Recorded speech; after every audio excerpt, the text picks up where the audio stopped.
അപ്പോസ്തലനായ യോഹന്നാൻ എഴുതിയ 1-ാം ലേഖനം 3-ാം അധ്യായം 3-ാമത്തെ വാക്യത്തിൽ യേശു നിർമ്മലൻ ആയിരിക്കുന്നത് പോലെ അവനിൽ പ്രത്യാശയുള്ള എല്ലാവരും അവരവരെ തന്നെ നിർമ്മലീകരിക്കുന്നു എന്ന് രേഖപ്പെടുത്തിയിട്ടുണ്ട്.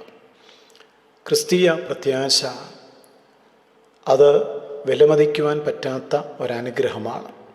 എബ്രായലേഖനം 6:19 ക്രിസ്തീയ പ്രത്യാശയെക്കുറിച്ച് പൗലോസ് അപ്പോസ്തലൻ പറഞ്ഞിരിക്കുന്നത് അത് ആത്മാവിന് ഒരു നങ്കൂരം എന്നതുപോലെ ആകുന്നു എന്നാണ്.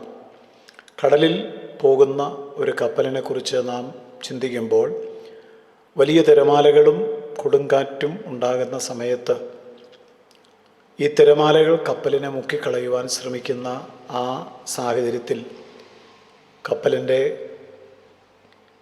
കപ്പിത്താൻ നങ്കൂരം ഇട്ട് അതിനെ ഉറപ്പിച്ച് നിർത്തും. നങ്കൂരം ഇല്ലെങ്കിൽ ആ കപ്പൽ തിരകളുടെ ആക്രമണത്തിൽ ദിശ തെറ്റി ഒഴുകിപ്പോകും, അല്ലെങ്കിൽ തകർന്നു പോകും. ആത്മാവിൻ്റെ നങ്കൂരം ആയിട്ട് പറഞ്ഞിരിക്കുന്നത് പ്രത്യാശയാണ്. ക്രിസ്തീയ ജീവിതത്തിൽ പലപ്പോഴും ദുഃഖത്തിൻ്റെയും നിരാശയുടെയും രോഗങ്ങളുടെയും പ്രശ്നങ്ങളുടെയും ഭയങ്ങളുടെയും തിരമാലകൾ ആഞ്ഞടിക്കാറുണ്ട്.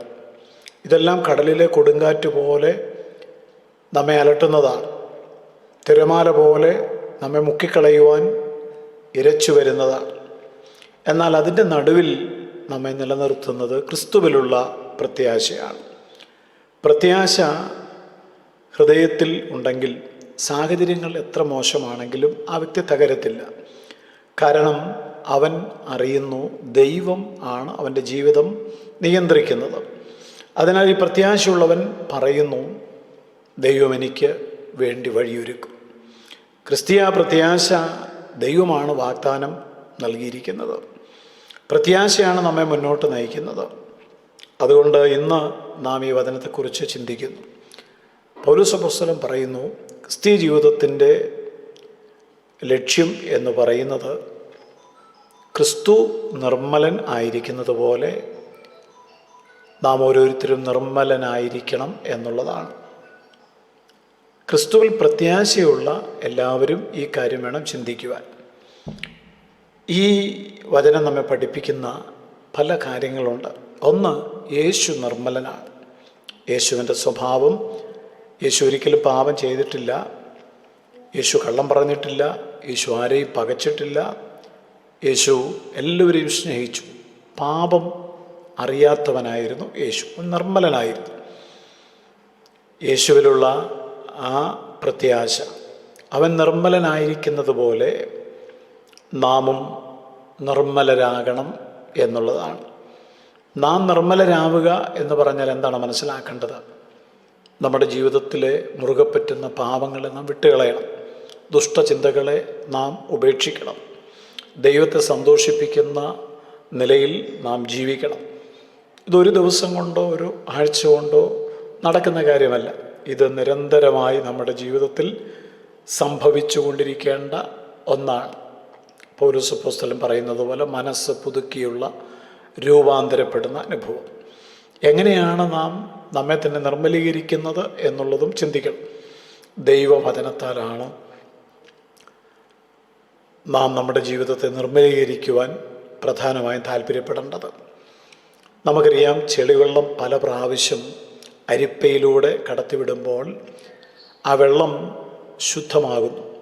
ഇതുപോലെ ദൈവത്തിൻ്റെ വചനം നിരന്തരമായി നാം ധ്യാനിക്കുമ്പോൾ നമ്മുടെ മനസ്സിലുള്ള അശുദ്ധിയെല്ലാം മാറിപ്പോകുന്നു. ദൈവത്തിൻ്റെ വചനത്താലുള്ള ശുദ്ധീകരണം. യേശു പറഞ്ഞു, ഈ വചനം നിമിത്തം, നിങ്ങൾ എന്നോട് കേട്ട വചനം നിമിത്തം ഇപ്പോൾ നിങ്ങൾ ശുദ്ധിയുള്ളവരാകും.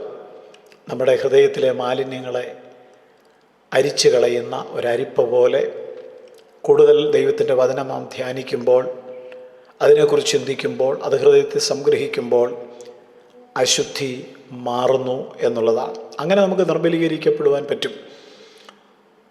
രണ്ട്, നമുക്കെങ്ങനെ നിർമ്മലീകരിക്കപ്പെടുവാൻ പറ്റുമെന്ന് ചോദിച്ചാൽ, ഒരിക്കലും നാം ചെയ്ത തെറ്റുകൾ മറച്ചു വയ്ക്കുവാൻ ശ്രമിക്കരുത്. അത് ദൈവത്തോട് സമ്മതിക്കണം, അനുതപിക്കണം. നമ്മുടെയൊക്കെ ജീവിതത്തിൽ നാം ചെയ്യുന്ന ഒരു കാര്യമുണ്ട്. ധരിച്ചിരിക്കുന്ന വസ്ത്രം അതിൽ ചെളി പറ്റിയാൽ നാം അത് കഴുകുന്നത് പോലെ ജീവിതത്തിൽ പാപം സംഭവിച്ചാൽ, തെറ്റുപറ്റിയാൽ അതിനെ മറച്ചു വയ്ക്കരുത്. ലംഘനങ്ങൾ മറയ്ക്കുന്നവർക്ക് ശുഭം വരികയില്ല. ഏറ്റുപറഞ്ഞുപേക്ഷിക്കുന്നവർക്ക് കരുണ ലഭിക്കും. നാം ഏറ്റുപറയുമ്പോൾ നാം നിർമ്മലീകരിക്കപ്പെടുകയാണ്. പ്രാർത്ഥനയിലൂടെ നാം ദൈവത്തോട് അടുത്തിരിക്കുക. പ്രാർത്ഥന നമ്മെ കൂടുതൽ വിശുദ്ധ ജീവിതത്തിലേക്ക് നയിക്കുവാൻ ഉത്സാഹിപ്പിക്കുന്നു.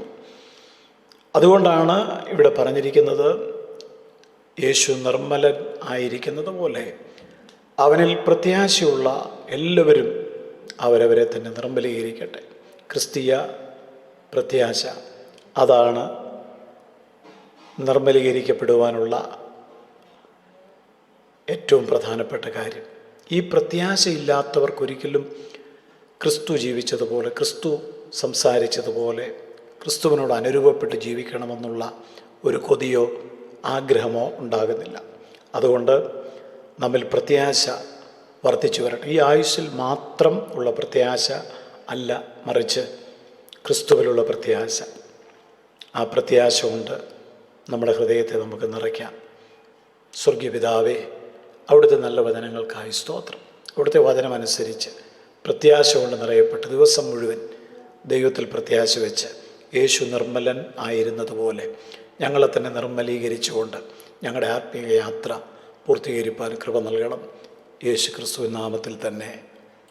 നിത്യജീവമൊഴികൾ നിന്നിലുണ്ട് പരനെ, നിന്നെ വിട്ടിട്ടടിയങ്ങളെങ്ങു പോയി വസിക്കും, നിന്നെ വിട്ടിട്ടടിയങ്ങളെങ്ങു പോയി വസിക്കും. നീയല്ലോ ഞങ്ങൾക്കുള്ള ദിവ്യ സമ്പത്തേശുവേ.